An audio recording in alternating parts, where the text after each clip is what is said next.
New York Times this morning about the cost of Thanksgiving could be some of the highest that we've seen in a long time. We've obviously heard the president talk about gas prices as well. He was asked last week on that CNN town hall. Would there be a price that gas would have to get that the president would say, okay, now's the time to tap the Strategic Petroleum Reserve?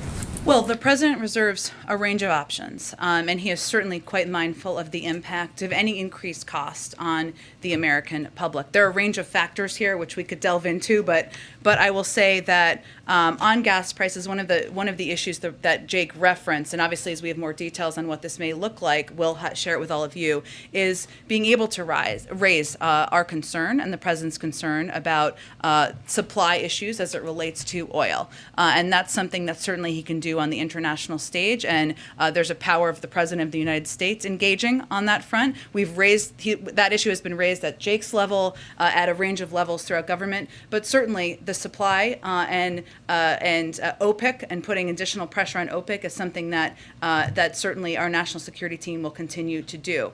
I will also note that as it relates to gas prices, we remain concerned about trends we have seen where even as supply has increased at times over the last several months, we've still seen heightened prices. The FTC, we've asked the FTC to look into that. They've said they were doing that. But as it relates to costs, there's a number of steps. So let me just give you just a brief update on one step we are taking at the ports that is new, kind of new information. One, I would note that and this is not about gas prices, but just about the movement of goods, which is certainly something that is impacting, I think, a lot of people across the country. One, I would note, and I thought this was an interesting fact, both ports, the Port of Los Angeles and Long Beach, that we've talked about a lot because of the huge amount of volume that goes through them, are moving an unprecedented amount of cargo this year. So one of the challenges, we've talked about this a little bit, but I'm going to put some numbers on it. Both ports are moving 19% more containers than at the same point in 2018, which was the previous record.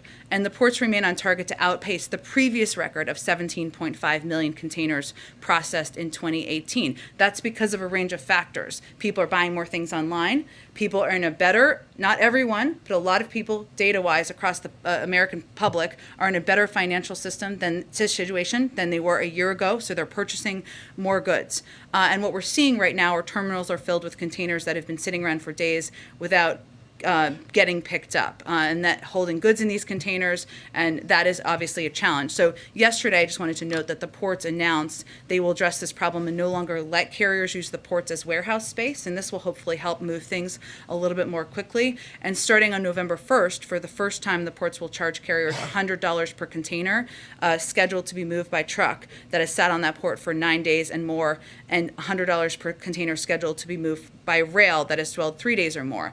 The charge will increase $100 per container per day. So I'm using that example just because we are continuing to press on ways to address issues in the supply chain, which some are at ports, some are at rails, some are at limited and drivers, et cetera. Go ahead.